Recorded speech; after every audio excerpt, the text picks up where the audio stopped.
Hello and welcome back to the Nine Sports Podcast Hockey Edition.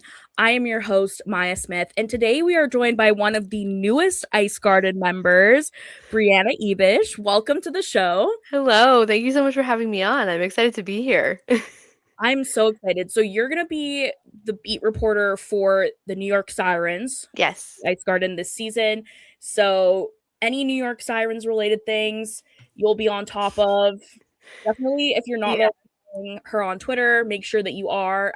But why don't you start by telling us a little bit about you and your background in hockey? Yeah. I do a lot of things. So when people ask me this question, I'm like, I have a laundry list of stuff that I do. But my full-time Amazing. job, I am a researcher at the NHL Network. So I have lots of information on every single player and team in the NHL stuffed into my brain at all times. And then I started covering the PWHL right before the inaugural season. That was when I started. I've been covering the Sirens since then. And I also have created my own podcast, ironically, which is how we usually talk about the Sirens, which is called Read Between the Blue Lines. And it's under an umbrella called Read Between Sports, where we talk about a lot of sports over there. And then, yeah, now I'm here at the Ice Garden to talk more about the Sirens because I just love them so much and I love the PWHL. But yeah, I am somebody who is literally like eat, sleep, breathe hockey at all times, and it's both men's and women's because I have all that space in my brain to use, and I do it. So, I um, love yeah, I'm very I don't want to say like stats oriented, but I do love the stat side of things, and that's how I'm kind of thinking of all times. But I do also love the like personal stories of it and all those things. So yeah, that's pretty much all the hockey things I have that I could cover. So. That's so cool. I feel like I was saying before the show started, you and I have been mutuals online for a number of Yeah. years, but I feel like we would be good friends because like having that knowledge in your head about hockey at all times, I relate to that. Yeah. And I love I'm people that do that really too. yeah, I'm really excited that I mean, I am somebody who like stats. I know stats, but they don't mean a lot to me. Like I don't Yeah, really know everything about it. But we have that's quite a also few people at okay. the Ice Garden who will dig into that. So you will fit in very Yeah. well. And I'm really excited to see your coverage of the Sirens. And we're going to talk about them in the middle of the show today, like we've been doing with every team so far this off season. Lots to discuss. I have lots of questions, but I think we need to start with the strangest story of the off season, and that's going to be in the number one at the nine. So the number one at the nine is your top headline of the week, and the headline is "Where is the Walter Cup?" um, Last week, it was supposed to arrive in Lethbridge with Dara Gregg for her day with the cup, but it didn't, and the event was canceled. They reported that it was a shipping container with like some computer cables arrived, but not the Walter Cup, and then it was a little bit we were just like what's going on. The league eventually did put out a statement that they were working with the shipping company to find the cup, and that's I think when we all were kind of like, oh my gosh, like this thing is actually missing. But every good sporting league has a missing trophy story, so it's okay. But also it seems like it was the replica that was missing. There's one that exists that the teams don't like take around. Then it looked like Abby Rock still had her day with the cup, even though we thought the cup was missing. Nothing has been answered other than that we know where the Walter Cup is now. What were your thoughts when you were hearing this story? Um, I actually is how I found out that they don't take the real cup with them. That's what I Me thought was too. happening the whole time. I didn't realize there was a replica. So I guess in the grand scheme of things, glad the replica got lost because you can always make another one of those. I love like the silly stories of like things getting lost like this, and I don't know how it happens. I also don't know if anybody travels with the cup, like in the NHL when you like a keeper of the cup. Mhm. I don't know if the PW has. I'm assuming not based on I this. guess not. Yeah. Nobody is with it, but maybe they should consider that's an option going forward. Um, yeah, I remember seeing it first on social media and I thought it was fake. Like Same. I was like, oh, it's just like a joke. Like we're in the middle of the off season, like, people are bored. And then I kept seeing it pop up more and more, and I was like, oh, apparently this is real and we have no idea where it is. So I also have lots of questions and I would love for all of us to be cleared up because the timeline is so wacky. But Yeah. quite a story. And then the grand scheme of all of it. I live like 2 hours from Lethbridge. I think that's why it like popped up on my Reddit like early on the day, and I was just like, okay, this is odd, but like I didn't think much of Sure. it. I just like put it in the Slack channel for the ice garden, and I just went about Yeah. my day. And then when I came back, I was like, oh, this is like an It's international real. news. This is And legit. like, yeah, well, what you were saying about having a keeper of the cup, they referred to the cup that the players take around with them in some of the articles I read as the keeper cup, which is like the replica, Okay. the name for Yeah. the replica. But I originally read it as like there is a keeper for the cup, and the keeper of the cup and the Mm. cup showed up on her doorstep. And I was like, if Without there's it. been a keeper this whole time, How did it what get were they lost? doing? But I guess they Yeah. don't. Yeah, it doesn't seem like they do have one. So step one might be It's that. also so, like, weird to think about them just putting this trophy on, like, a plane or something and just being like, "See ya, like, hope you get to, like, your next spot." Like, who's bringing it to the next player, you know what I mean? Exactly. Just I've got so many technical questions about this process, but it was I know. interesting. And I'm glad it's found because it was not great that it was lost. Yeah, and, like, the league was very I mean, obviously, they don't really want this to be a story, so they're not Yeah, gonna, like, give us all the juicy details, but they were just like, "It's been found, and things will that's progress it. as normal," but, like, how many replicas are there? Where Mm, did it go? How did they find it? Like, so many yeah, things I've got, to like, ask. someone get on the case because 'cause I'm very Yeah. curious on a lot of things going on. And apparently Erin Ambrose, she had her day with the cup yesterday, and she was thanking the Minnesota Frost in her speech about it because they apparently helped something with the cup and the search. I don't know. Oh my I god. we need the Plot deep dive. thickens. Yeah, Yeah. we really do, but it is you're right, there isn't a league that exists that doesn't have a lost trophy story or some insane story Mhm. about the trophy, so if this is the one for the PWHL, we'll take it. There hasn't been Exactly. one yet, so it took us a little bit to get there, but it's okay. Yeah. Now we have one. But yeah, maybe I don't know, Jocks and Jills or something. We'll have somebody on who will talk about it. They're a little bit Investigating. yeah, they're a little bit higher on the access level than the rest Yeah. of us are. But um let's talk about a team that could be in contention for their first Walter Cup next year. All things going according to plan. The New York Sirens. So I mean, I've talked with a few people. We've done a bunch of these before, and it's always interesting to me when I write out the list of players that were lost in the expansion Yeah. process because some teams have a ton, and then like the team I cover, Vancouver has almost none. None, I was gonna say you got Yeah, lucky. yeah, I did. Like, But the luckiest. New York has a pretty like solid number, I would Yeah. say. Just kind of looking at their current roster, draft picks excluded, like a pretty reasonable number of forwards and defenders and 3 goaltenders, which is always a nice thing to see going Necessary. into yeah, exactly, going into training camp. Maybe let's start with talking about goaltenders. So, obviously, we saw and I didn't even put her on the list, but we saw Kaylee Haley Osborne Osborne. leave Yeah. in expansion, and she I think was honestly such a pleasant surprise for the Sirens in goal last season. So she's gone, but they did manage to get Elaine Chuli, which was Mhm. exciting, and then they still have Callie Shanahan and Kaylee Doyle there on their Yes. roster. Um who do you see kind of leading the charge for this team next season? I looked at your notes and looked this question and I was like, this is still the one that's gonna stump me until like the season opener. Because like by all means, I would say truly because she has the most experience out of the three. Mhm. It's not as much experience, but it's definitely more than the other two.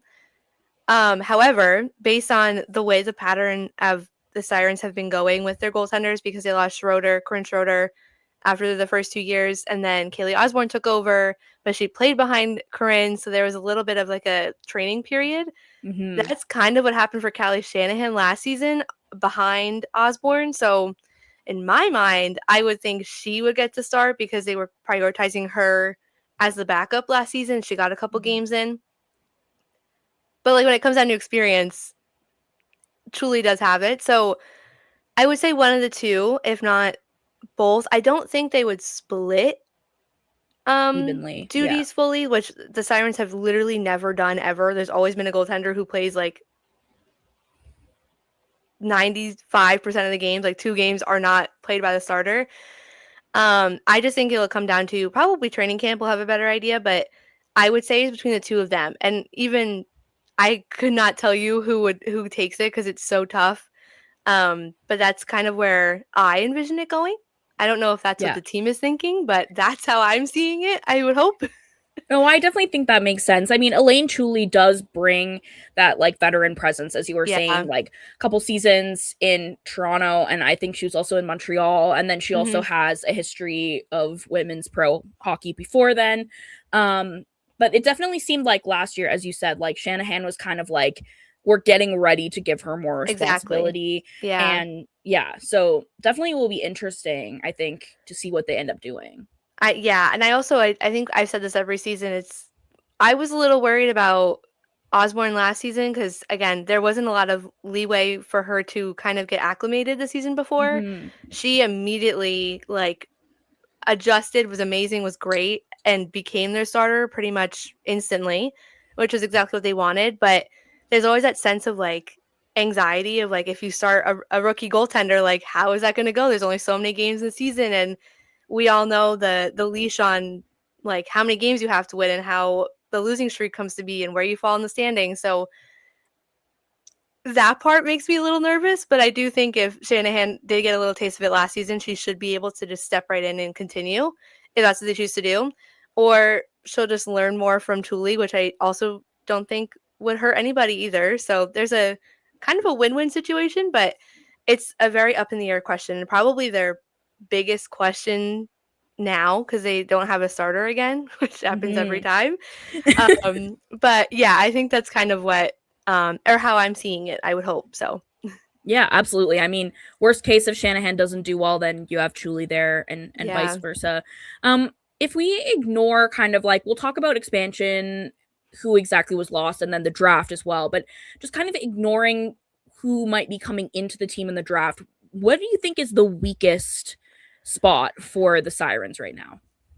Um, I honestly, if I'm gonna like reverse the question, I think their best spot would be the D. Hmm. They retained most of their defenders, and I think they're mostly fine in on the back end. They lost so much up front, and I think despite the fact that there's a lot of questions about the goaltending, I do think the chemistry that the forward lines had last year was probably the best I've seen it as a New York Sirens team as a whole. And losing so many of those players and having to now fill those gaps, I think is might I don't want to say it's going to Hmm. cause a problem. There might be a problem, but definitely cause it's a challenge to meet the needs that are up there now. But I can't say they're the weakest at the same time because you still have Sarah Fillier still there. Christina Koltenkova is still there. You still have Casey O'Brien is expected to still be there. So it's not like they're lacking offense. I think the supporting cast Hmm. is weaker. Like their bottom six, all of that. They lost really important players in those spots. And I think again, it's not like the whole forward group, but I do think that part of the forward group is where they are weakest now and what they have to kind of replenish or figure out who's where in the lineup before we start the season. Yeah, Yeah. absolutely. And on that note, so Casey O'Brien, her rights are held by the team. Very likely that she'll resign. The players that are listed here: Sarah Bujold, Kira Djukoskis, Olivia Knowles, Savannah Norcross. Do you see any of these players like returning to the team? Some background, I guess, is that going into training camp, teams are only allowed to have a certain amount of players signed. So these might be players that they're waiting to sign. But do you see any of these players kind of joining them at training camp? Yeah, the obvious one is obviously Casey.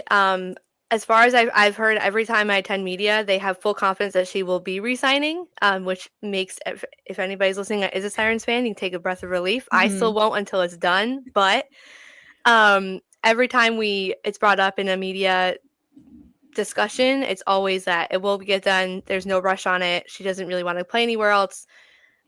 We had a similar situation with Fillier, I think last season, so Yeah. it's not new here. I would love for them to get it done so I can like have the relief that it's done, but she's obviously a major part of the top 6, and she obviously wants to play here and stay here, so that's important.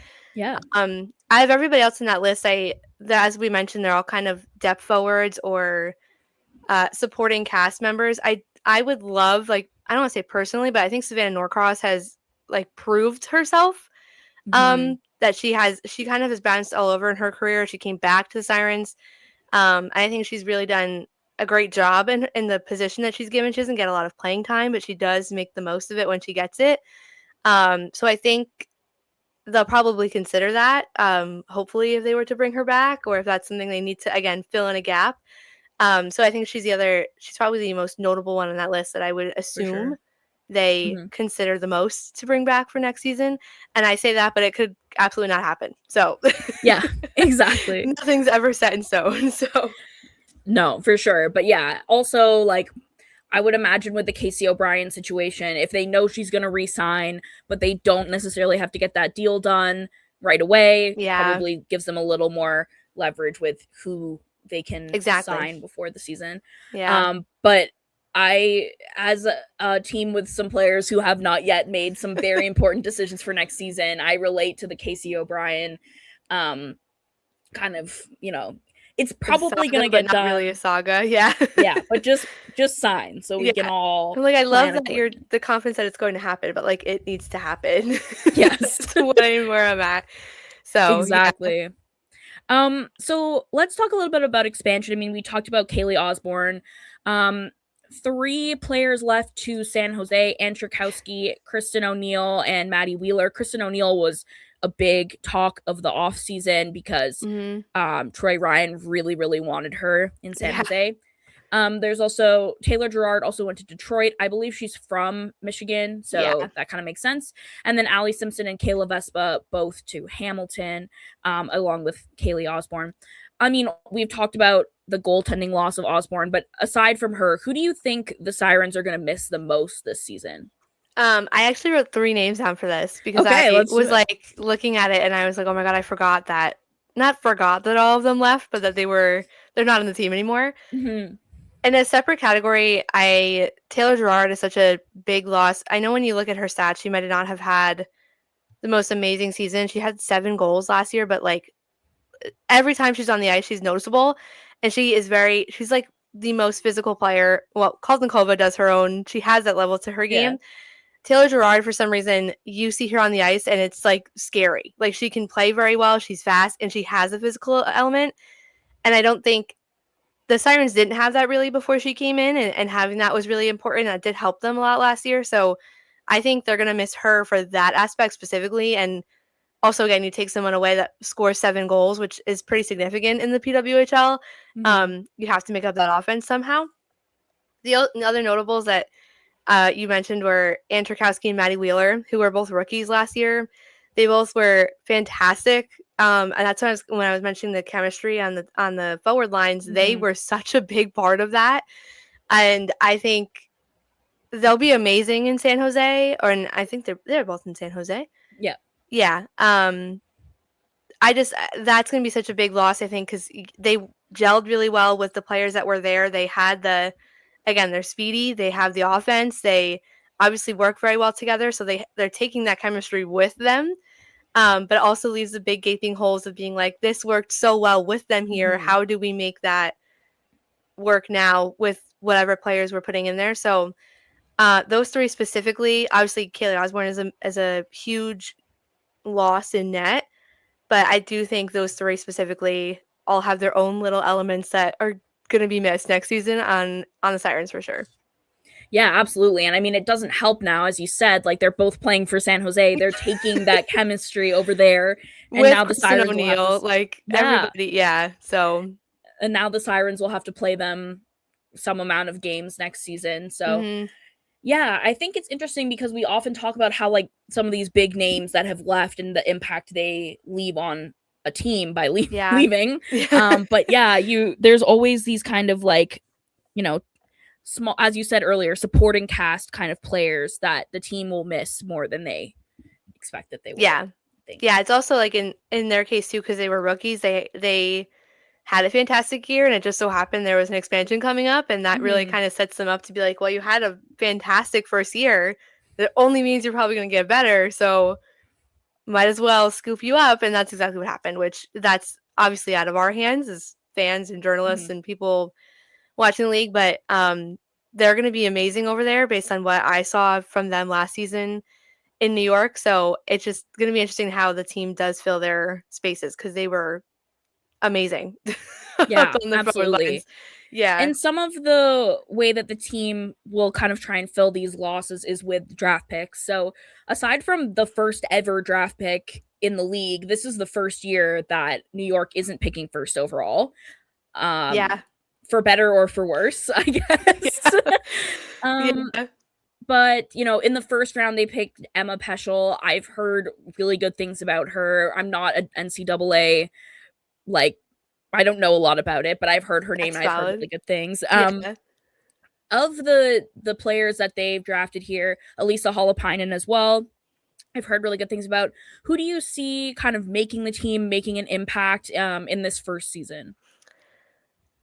Emma Peschel's absolutely on that list. I know the decor is a little squished right now because they have a lot of veterans on there. I do think based on what I've heard and from the media again when we've gone to availabilities, the expectation is that she will be on the team next year, and I don't see why they wouldn't. She's fantastic on the blue line. She's a great player to have, and I don't think they would miss the opportunity to not have her there for next Mm-hmm. season.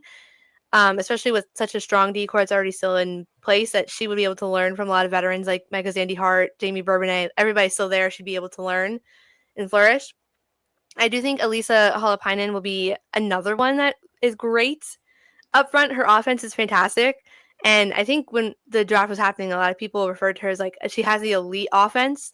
And if you look at the Sirens roster, there are at least, again, if we count Casey O'Brien, there are 3 players who have the elite offense in their game. So I don't know if she'll make up the entire loss of offense that Mm-hmm. has left due to the expansion in free agency, but I do think she'd be again like a no-brainer to make the team out of camp. Is again I think more of a question of where she fits in line mate wise, like who she ends up playing with. But I do think she'll be a I want to say lock, but I imagine she'd be one that they are really happy to welcome in for her rookie season this upcoming season. So Yeah, for sure. What about kind of I mean, like as you said, the defense is really stacked, so maybe it comes down to a good showing at training camp for somebody like Grace Wolf. What about somebody mhm. like Naomi Boucher? I should have looked into that before. How does she, we talk about this with that last round kind of pick.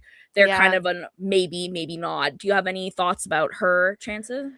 I think it's so hard because I think in the Sirens case, they obviously have 2 very clear, like, pairs, so they always have had 2 really clear pairs. That bottom pairing is probably the biggest option or availability for players to get in. Mhm. I do think eventually, I don't wanna know if that's this season or in the future, but they are gonna have to get a little bit younger. I hate saying that, Mhm. younger, but, on the back end, so I do think there's an opportunity for her to make the team, especially because there's again, as we said, there's really no guarantee. Like, I Yeah. would absolutely say, like, you will see Zandy Hart and Bourbonnais back there, but I do think they'll be able to kind of I don't wanna say switch people out, but they want the best possible team ever, and if she proves that she's worth that in training camp, it doesn't really matter if she was the last pick or there's a player who's been on the team for longer than her, she'll be there. So I do think there's an opportunity. I can't wait for training camp to kind of see everybody in person and where they pair up and how things work out. So the D is probably their biggest like secure place, but I don't think that's not there isn't availability for players to make that spot, if that makes sense. Yeah, that makes a lot Yeah. of sense. As you said, yeah, you never know, and you don't know if there will be like training camp Injuries too, like injuries. Yeah, yeah, you that's don't there and know. even if I think like the option of being a reserve player, I know we kind Mhm. of it's not like the greatest thing, but you still get playing time if there is an injury, and that happened last Yeah. season for the Sirens. So like, you never know when the opportunity might come up. So even if that's where she lands, it's still not completely out of it. So I do think there's a chance. Absolutely. Totally. Do you think there are any big moves that the team is gonna make before training camp? They're not, as we've talked about, they're not really like lacking in one particular spot. It's not like they need a goaltender or something like that. Do you think we kind of just see them in training camp as is? Yeah, I think so. I think they've kind of done everything that they were planning on doing, and the Sirens are very much like they know they have enough players now that they've drafted, and they have the people that they've retained. So I do think they're probably secure in that. They just have to make a decision on who is going to make the team and fill in those gaps. I don't think anything major besides Casey O'Brien signing. Mm-hmm.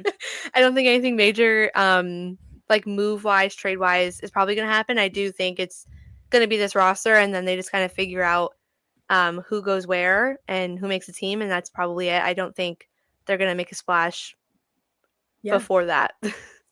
Makes sense. That seems to be the kind of consensus everyone has said when I've asked them about their respective teams. So probably just gonna continue to be, build inviting people to training Yeah. camp, and then we'll kind of see from there. Mm-hmm. Let's wrap up this segment a little bit with your feelings just about the team heading into the season. They were better last year, but they're kind of that one team that we haven't really seen necessarily make the jump into kind of that top 4 level. Yeah. What are you thinking about the team this year? um, I feel this way every year because I feel like the expansion always hits them pretty hard. Did last time, did this year. I do think they are better off than last season because all of the rookies are not rookies anymore. Um, like Sarah Fillier will be in her 3rd year, which is so insane to say That's that. crazy. Yeah, Koltnikova and Casey O'Brien, like they'll be in their sophomore season. Um, Again, the D is really great. The biggest question is probably in goal, depending on that. Like that's another big hindrance for them to figure out if that works.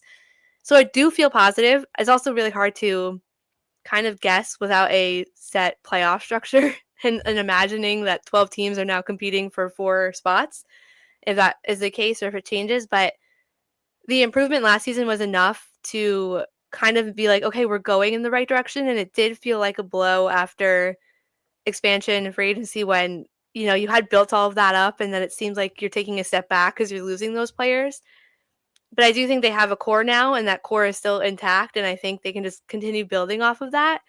I would love to see them make the playoffs as they are still the only original franchise that has not done it. So if this is the year, I would take it. I do think they'll get closer, if not there. Mm-hmm. It'll just be kind of like a learning curve because you are coming in with a completely almost redone roster and figuring out what things happen. So yeah, I think they're definitely on the rise. They're improving. I'm just hoping the improvements are enough that they kind of get over that hump to get there finally. So Absolutely. Yeah, and I would imagine a less injury, or if possible injury-free season yeah. would be really nice. I feel like Keltonkova, especially her rookie year, was really hindered Yep. by that injury. We could have, I mean, I voted for her for rookie of the year, but If we she could played have a full seen a lot more. season, yeah, it would have been Yeah. insane. So yes, that too. The health, which is Yeah, very important. definitely looking forward to that. Okay, let's move on to the future considerations segment where we talk about something coming up. This is something we're hoping is coming up. Um, because as of recording this on August 26th, we still don't have a schedule for the next season of the PWHL. And I feel like every day everyone is getting a little bit more restless about Yeah. dates. And um I think I have a few ways, like thoughts about this. I'm just trying to like get into my head. But essentially, we know Worlds is going to be at the beginning of November. We've heard rumors that training camp will be after that, kind of mid to late Mhm. November, which I would imagine would give a first kind of weekend of December kind of start, depending on what they do for preseason. Um, let's talk a little bit about the importance of having a schedule at this point in the year. Like from a journalist perspective, I mean, we we are all trying to tell the stories of the league the best that we can, and Yeah. I know for a lot of us it's like all of us are doing this on the side of our desk. So a lot of it is like, how can I fit this in with my full-time job, things like that. Yep. And so it's really hard to figure out what we're going to talk about next year without the schedule. Yeah, I also think, like, it seems silly, but for us to, like, who's covering the game, like, scheduling being able to be available to Mhm. cover, like, it's so hard because, like, my life kinda disappears after, like, the NHL starts because I get busy, but I always make sure to make time for the PWHL, and it's so hard thinking ahead and being like, "I actually have no idea when this is happening and what days I have to, like, request off and when I'm doing these things." So, yeah, it does definitely hinder, like, your thought of, like, making plans and trying to cover the league when, number 1, there's, like, not a lot going on in the first place right Mhm. now because 'cause we've been in the off season for a couple months. But it's also hard to, like, tell and get the fans excited when there isn't really a whole Mhm. lot to be like, "This game is happening," or, the return of this player. There's a lot that goes into a lot of news that happens from a schedule release, which you wouldn't really think Totally. so, but yeah, it definitely, I needed it, like, 2 months ago, but Yeah, I know. but I mean, yeah. I'm the same. Like, I'm trying to figure out when slash if I'm going back to Vancouver. There's so many things for us, but also from, as you were saying, from a fan perspective, I feel like every day that Mhm. any team posts about anything on social media, the comments are all like, "Can we please have a schedule? Because I want to know if I can go to this game. I want to know if I'm going to be in town when this team is in town. I Yep. want to plan my travel." And I feel like for the fans of this league are so diehard. They will follow these teams like to the end of the earth. Yeah. And it the league needs to do a service for these fans Yeah. to, give them those things, if only from the league perspective of money out of ticket Yes. sales. I have always Yeah. said, I say this every year when we get to this point where we're like, every post I see about the PW is about how we don't have a schedule. And I always say to people, I'm like, if you want to retain fans, the only way you're retaining them is by telling them, hey, you have this thing coming up. Like, you can get excited about the home opener. Or, like, for me, the Sirens share an arena with the Devils. So it's kind of Mhm. being like, well, when are they, like, are there double headers? Are there games that are going to be earlier? Like, you have no sense of being able to plan when you want to literally see the team play because you have no like, idea about that. So I say it every year that it's kind of a disappointment the league doesn't I don't want to say prioritize, but, like, the having a schedule is yeah, like you said, your way of making money because your fans are going to Mhm. show up and they want to see these teams play, and dropping the schedule so close to when things start doesn't allow, like, the average fan to, like, save money up to go on a trip or to buy tickets or to properly plan days off or whatever it might be. So it is a bit of a disservice, and I would love if for the fans too, just to have it a little earlier because there's so much that, and as somebody who watches hockey as a fan too, Mhm. there's so much that goes into going to a game as a fan. Yeah. So yeah, it makes a lot more sense for them to have it out a little earlier just to make sure that they have people that will be in attendance when they want to be. And that seems simple, but that Yeah. would be the No, best option. I agree with you. And I think also from a player perspective, we do know like a couple of agents, and I have heard that like some players may know when training camp is, things like that. Yeah. Um, but I would imagine that it's hard to, this is what you want to be doing with your life, but you're kind of saying like, if I'm not going to Worlds in November, when am I going to need to What's show up? happening? Yep. How do I plan my training around when a season's going to start? That kind of thing, because there's also other leagues that start earlier. So it's like, do you sign with a team in Europe if you aren't sure Yeah. about your training camp plans? Like, there's so many things. And I think prioritizing for player well-being as well, a Yeah, schedule like, would be I nice. remember specifically when we met with Emma Peschel for her media availability, somebody asked her about, like, what she was working on in the summer, and I, like, distinctly remember her saying it was such a long off season because she was playing in college, and, like, that's Mhm. even That's the long. timeline of Yeah. when that ends to the draft until, like, then you have to wait till ideally probably December, and then the question comes in, like, how do you stay, like, on ice game ready Mhm. if you're not playing games for that long and you don't know when you're gonna be playing another game? So, there's a lot of that I would hate as a player to not have the knowing of, and I'm also kinda interested in, like, how you plan a training schedule without knowing when you're starting Yeah. or what you're competing in. But I do think everybody has gotten to the point where we recognize how long the off season is, and like it just gets longer without knowing when things start. Totally. So Yeah. yeah, the even just like a start date I Yeah. think would be enough to get people Exactly. to calm down a little bit, and then we get the whole schedule. But yeah, I would hope it's very soon or soon in the Mhm. future. It'd make I would everybody's too. life easier. Totally. Yeah. Um, let's just do a little bit of hypotheticals. So 12 teams this year instead of 8.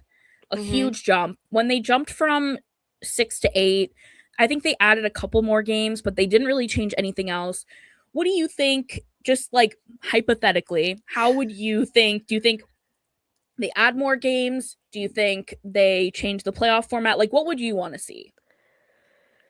I think the playoff format's a really big one. I think kind of like talking to the disservice to fans, like if you have 12 teams and a third of those teams make the playoffs, it's not Mhm. great because you have a lot more teams competing.